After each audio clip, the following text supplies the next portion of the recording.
صاحب اور نام لے ہی دیتا ہوں یار. جب وہ صاحب جنرل باجوہ صاحب آرمی چیف تھے,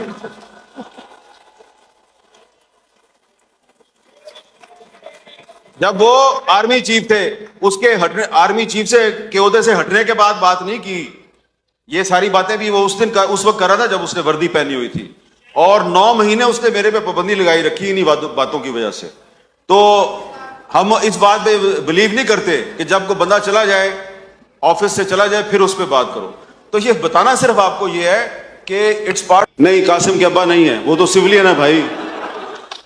یہ آج کل ایک نیا ٹرینڈ چلا ہوا ہے کہ جو بھی چیز ہے وہ قاسم دے ابا دے پا دے, وہ بیچارے نو پسا دے. اچھا دیکھو, لیٹس سیریس. قاسم کے ابا کافی بے ضرر تھے. دیکھیں, یہ مذاق میں نہ لیں اس کو. انہوں نے کہا کہ ہم مسئلہ کشمیر حل کرنے کی کوشش کرتے ہیں, اور یہ میڈیا والے مسئلہ کشمیر حل نہیں ہونے دیتے. اب انہوں نے مسئلہ کشمیر کیسے حل کرنے کی کوشش کی؟ انہوں نے کرتارپور راہداری کھولی, ٹھیک ہے, اچھی بات ہے, کھولی آپ نے. اس کے بعد انہوں نے بیک چینل کھول دیا, بیک چینل سے انہوں نے بات چیت شروع کر دی. تو اس کے نتیجے میں کیا ہونا چاہیے تھا؟ کو کشمیریوں کو ریلیف ملتا. پھر انہوں نے سیز فائر کر دیا فروری 2021 میں. اس کا کوئی ریلیف ملنا چاہیے تھا نا کشمیریوں کو. تو اگر آپ کو یاد ہو تو میں ان دنوں میں سیز فائر کے بعد میں وہ ہجیرا گیا, آگے گیا عباس پور, اس کے آگے میں ادھر پھرتا رہا, ایل او سی پہ لوگوں سے بات چیت کرتا رہا. کو حالات مجھے کو ٹھیک نظر نہیں آئے کہ پہلے وہ انسانوں کو گولیاں مارتی تھی انڈین آرمی, سیز فائر کے بعد وہ ان کی مرغیاں, بھینسیں, بکریاں, ان کو گولی مارتے ہیں. میں جب واپس گیا تو مجھے آرڈر آیا, آرڈر کہ یہ رپورٹ نہیں کرنا کہ وہ گائے, بھینسوں اور بکریوں کو گولیاں مارتے ہیں. میں کہا کیوں جی, میرے پہ یہ بھی وقت آنا تھا پاکستان میں کہ مجھے کہا جا رہا ہے کہ انڈین فوج جو ہے وہ سیز فائر کی خلاف ورزی کر رہی ہے, اور میں کہوں نہیں, بالکل سیز فائر کی خلاف ورزی نہیں ہو رہی, سب صحیح جا رہا ہے. تو تب کافی حالات جو ہے وہ ہمارے لیے خراب ہو گئے, اور سیدھی سی بات ہے جی, سینسر کے ذریعے ہماری آواز دبا دی گئی. کس چیز پہ سینسر لگایا؟ میرے پیارے بچوں, آپ کو سنا رہا ہوں, بزرگوں کو نہیں سنا رہا, کہ یہ اتنا آسان پروفیشن نہیں ہے میڈیا. مجھ جیسے صحافی کو یہ رپورٹ کرنے کی اجازت نہیں دی گئی کہ سیز فائر کے بعد لائن آف کنٹرول پہ انڈین آرمی جو ہے وہ مظلوم کشمیریوں کی جو مال مویشی ہے ان پر فائرنگ کرتی ہے تاکہ وہ ہجرت کر کے پیچھے چلے جائیں, علاقے خالی کر دیں. اس کی مجھے اجازت نہیں دی گئی. اگر میں اس پہ کچھ لکھتا تھا تو وہ شائع نہیں ہوتا تھا, کچھ بولتا تھا وہ آن ایئر نہیں ہوتا تھا.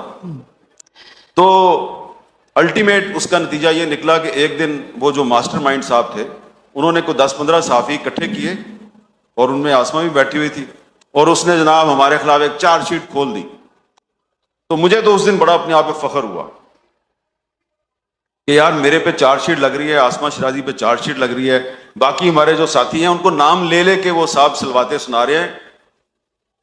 بس انہوں نے یہ نہیں کیا کہ چھڈا گا نہیں, باقی جو انہوں نے کرنا تھا کہہ دیا. چھتر پریڈ کی اس نے ہماری.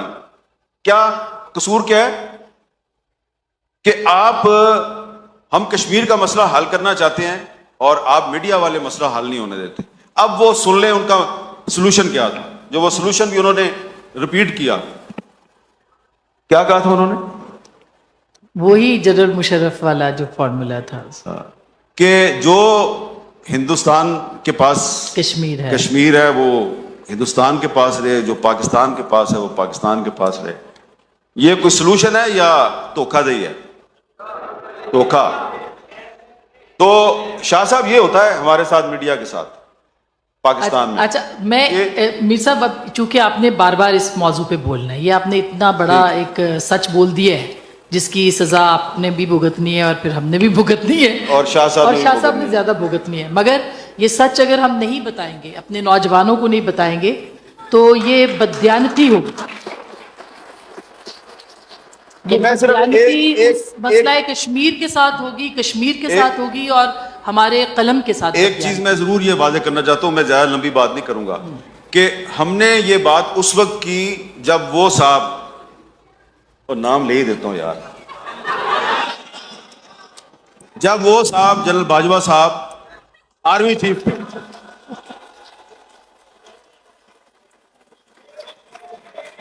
جب وہ آرمی چیف تھے, اس کے ہٹنے, آرمی چیف سے کے عہدے سے ہٹنے کے بعد بات نہیں کی. یہ ساری باتیں بھی وہ اس دن اس وقت کر رہا تھا جب اس نے وردی